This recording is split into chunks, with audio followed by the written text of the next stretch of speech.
ഓ വന്നല്ലേ, ഇതിനൊക്കെ ഒന്ന് വന്നു കിട്ടാനുള്ള പാട്. ഒന്ന് വേഗം ആവട്ടെ, നാറ്റം കൊണ്ട് അകത്തിരിക്കാൻ മേലാതായി. ഇതിന് കുറെ പണിയുണ്ട് മുതലാളി. സെൻട്രൽ പൈപ്പ് മുഴുവൻ അടഞ്ഞു കിടക്കുക. എന്നാ അതങ്ങോട്ട് തുറന്നു വിട്, വേണമെങ്കിൽ 5 or 10 വന്നേക്കാം. ഇത് 5ലും 10ലും ഒതുങ്ങുന്ന കേസൊന്നും അല്ല.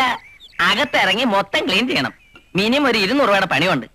മുതലാളി ആയതുകൊണ്ട് ഒരു 150 തന്നാ മതി. 150 രൂപയോ? ഇത് കെട്ടാൻ പോലും എനിക്ക് 150 രൂപയായില്ല. കണ്ണിച്ചോരയില്ലാത്ത വർത്താനം പറയാളാ. തൊഴുത്തിലെ ചാണകമാണ് വാരണമെങ്കിൽ പുറത്തു കൊടുത്താൽ കൊട്ടയ്ക്ക് 12 രൂപ വെച്ച് കിട്ടും. ഇത് അതോ മറ്റോ ആണോ? ഏതായാലും കൈനഷ്ടം എനിക്കും വേണ്ട, നിനക്കും വേണ്ട. ഞാനൊരു 15 രൂപ തരാം. നീ സന്തോഷമായിട്ട് വാങ്ങിച്ചോണ്ട് പോകും. തന്നെത്താൻ അങ്ങ് വാരിയാ മതി. ഇയാളുടെ ഒരു 15 കൂവ. ഇതിനകത്ത് ചാണകം വരണമെങ്കിൽ നാളെ മുതൽ പുല്ലും പുണ്ണാക്ക് നിന്നാ മതി. പിണ്ണാക്ക് നിന്റെ തന്തയ്ക്ക് കൊടുക്കൂ. നിന്റെ സഹായമില്ലാതെ ഇതൊന്നും ചെയ്യാൻ പറ്റുമോ ഞാൻ നോക്കട്ടെ. 150 150 കൊടുത്തു തൊളിച്ചുകൂടായിരുന്നോ? നാറ്റം കാരണം അയൽവക്കത്തുകാർ കൂടെ കിടക്കണ്ട.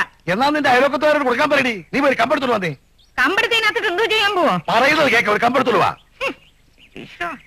ഒരു നാറ്റമില്ലേ.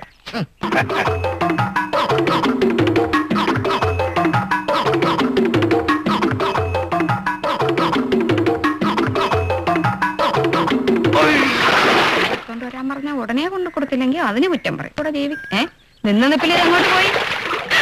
അയ്യോ എന്റെ മഹാദേവന്റെ അച്ഛൻ പോയി. അയ്യോ മഹാദേവ, വാമദേവ, ചന്ദ്രനെ, അയ്യോ എല്ലാരും ഒന്ന് ഓടി വരണേ.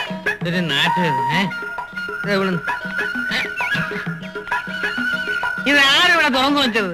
ഇവിടെ ഒരുത്തിനും ഒരു ഉത്തരവാദിത്വം പോകുന്നില്ല. മൂക്കറ്റ നിന്റെ കോട്ടപ്പുറം കുടുംബത്തിൽ എന്റെ ഒരു പാടെ ഉത്തരവാദിത്വ ബോധം. അയ്യോ എടാ മഹാഭാവി, ഇതിന്റെ അച്ഛൻ അതിനകത്തുണ്ടോ? അയ്യോ എന്നെ എനിക്ക് വയ്യ.